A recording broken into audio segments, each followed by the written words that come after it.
Welcome to Climbing Together, the Small Business Experience. I'm Beth Houtrow, the founder of Climb the Small Business Book Club, and our episode today is brought to us by the Renaissance Entrepreneurship Center of the San Francisco Bay Area. Every episode, I talk to a small business owner about a mistake that they've made and what they learned from the experience.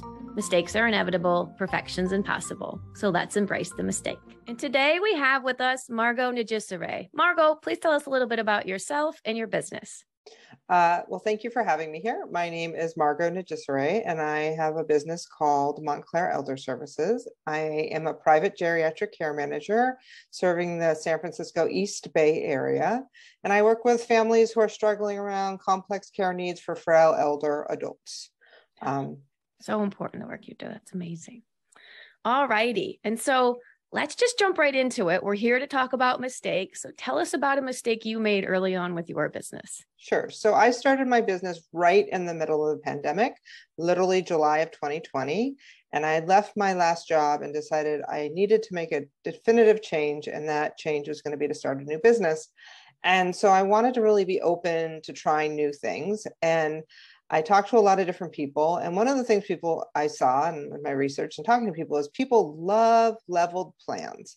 So I decided I was going to, wherever it is, the bank or whatever you do, they, gold, bronze, platinum. Yeah. So I decided I was going to do this. And this was going to be a great way for people to use my service.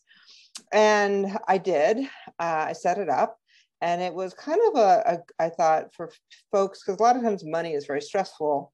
I thought, okay, you'll know exactly how much you're going to pay a month and I'll give you these services. And it just didn't work. And I had a gold, silver, and bronze. And I thought it was so clearly set up and people just didn't kind of understand it. And what I finally came to realize is that when people need my services, they just are willing to write a check. And they just don't care about saving money at that point. They're just in such a predicament that they want to get their needs met and they didn't really need that. And so I only had 2 clients who were using the service at those different levels.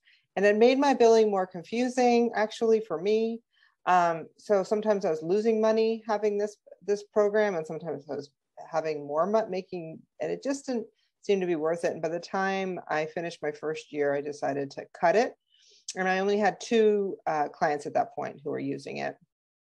And they were fine with it.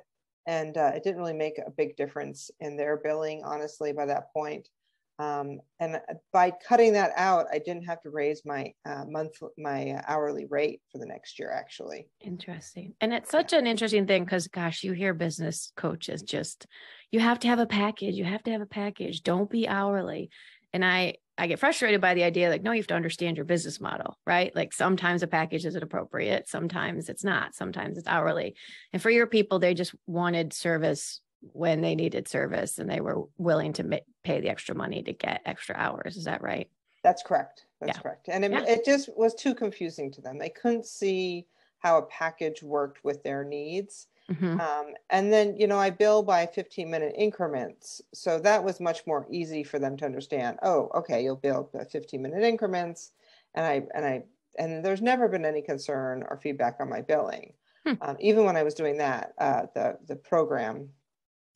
So I'm glad it was gone. It makes it much easier and much clearer, but it was a learning opportunity, Yeah. Well, and it's normal, right? To go the route that you see other people, going. And then if it doesn't work, then you adjust. So I love the pivot and now things are going well. Yes. Very well. Awesome. Very well. And, so tell us if you had like one piece of advice that you would give to new entrepreneurs, and it could be about the mistake. It could be something totally different. What would you say? The advice I would give is to expect to make a lot more mistakes than you even expect to. You're going to make so many mistakes and they're not even, even the things you plan for and you think, oh, I've laid it out. I have a timeline. I have a budget. You're still going to make mistakes. And I think that people are I've been surprised by how many mistakes I've made and on things I was really confident on. Yeah. And I think I've just realized that I have to and I always tell people the same advice, that expect you're going to make a lot of mistakes, and even in the areas that you don't think you're going to. Mm-hmm. Absolutely. And just try not to make that mistake again, if you can. Yes. Yeah, I think, and we all make mistakes at work, like if you have a job, but somehow it feels so much more personal, I think, when you make a mistake as an entrepreneur, so you feel it so much more. Yes. And so, yeah, you're almost like keeping score on how many mistakes you're making. And so just know that it's going to happen and that you don't need to keep score. It's okay, Right. Right. Yeah, absolutely. I think that's exactly it. At work, there's maybe a team of people, and I always worked with a lot of people. I ran nursing homes for 15 years before this, and I always had like 200 people who worked for me. Mm-hmm. And so there are always large groups of people and managing time, and there are kind of other people that kind of catch things, honestly. That's true. Yeah. And now it's just me, and I work with other people, but not in the same way. Nobody works for me. I don't have any employees anymore. So I just have to realize that these mistakes are going to happen. I have systems in place to catch myself. I have reminders. I have memos. Maybe I'll for timelines. I'm a big one on timelines. I find those really helpful. But nice. It's still. It's inevitable. So, all right. So it's a book podcast, right? Climb the Small Business Book Club. We're all about books. So tell us about your favorite business book. So I have loved reading these business books. Sometimes I love to hate them, and sometimes I love to love them.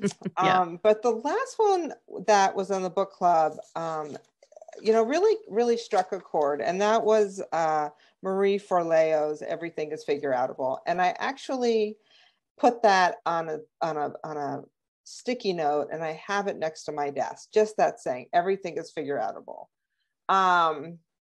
And I really liked how she just broke it down so simply. There was no great fix. Mm-hmm. There was no great win.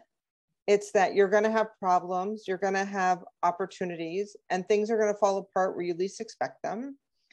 And that's okay. Yeah. Basically, her whole thing is, it's okay. It's okay that things don't work. It's okay. There's no great savior in her book. I think a lot of business books have a great savior. Like, this is how we're going to save this problem. Right. This is how you can fix it. And she's like, no, things aren't going to work, and it's okay.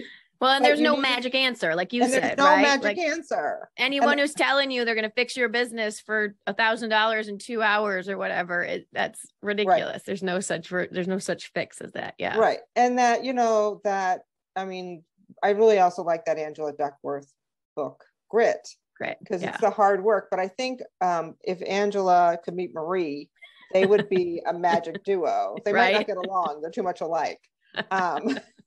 But I think, the grit is definitely true. But I think I really liked Marie, just made it so understandable. I read it twice. I read that book twice. Once when I started, and then once again. And the first time, it was the thing that kicked me into gear to get going and stop being worried about looking dumb, which was my big fear.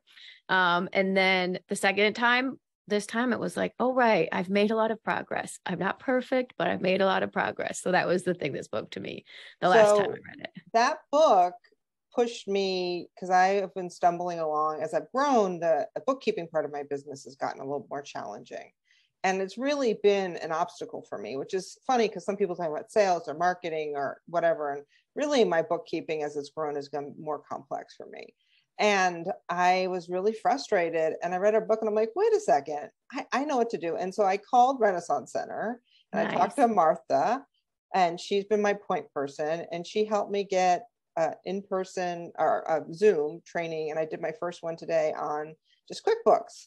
Nice. And I have another one set up next week for just extra support for that training. So I was like, she had told me, just reach out, let us know if you need help. And I've taken all these trainings, and I was like, well, what I really need is specific to me. Mm-hmm. And it was just super helpful. And it really compounded with the book. And Martha was the one who told me about the book club. That's right. The goal here is listen to Martha. So on that note, Renaissance Center is one of our co-hosts for today. And so tell us, obviously they've been great helping you with the bookkeeping, and Martha's wonderful. What else have you done with Renaissance Entrepreneurship Center? I took a series of classes on telling your story. that were really helpful around marketing, because it wasn't just marketing, but how do you tell your story? I think that was a 3 or 4 part class. I've done the drop-in for the legal. Oh, yes. Which I found helpful. I had a drop-in with a financial person who was also helpful. She like got on my, she's like, okay, let's, real hands-on. I've done, let's see, what else have I done? I've done another financial class, like planning.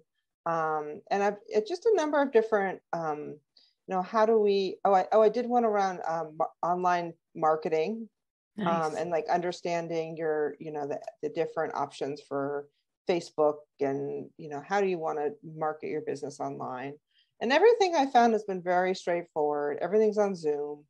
And, what I love is there's always like somebody who's like has a winery or is starting a medical business. And then there's always somebody who's like working full time, who's like making, I don't know, cakes or tamales, or like, there's just such the gamut, and all the problems are really the same. Yeah. And so I always tell people, I'm like, don't get stuck with just what you do. It's really just being a small business person, and a lot of people are about my age also. Like, I just turned 48. I've noticed a lot of women or other people who participate, not just women, who are also like, I think it's just this point in life where it's like, okay, we're going to do it. We got to do it now. Yep. Yeah, absolutely. There's a huge movement in the over 40, myself included, age group. Yeah. To take our expertise and our knowledge and go out and be our own bosses. Awesome. Yeah. Well, I will be sure to let Martha know how great you think she is. And Margot, thank you so much for joining us today. It was my pleasure. Thank you for having me. Yeah. And I will see you soon at book club. We'll do for sure. All right. Bye-bye. This podcast is brought to you by Climb the Small Business Book Club, where entrepreneurs go to learn, discuss, apply, and grow. If you enjoyed the episode, be sure to subscribe at Apple, Spotify, or Google Podcasts, or follow us on Instagram at Climb Book Club. And always remember, mistakes are inevitable, perfection's impossible. So let's embrace the mistake.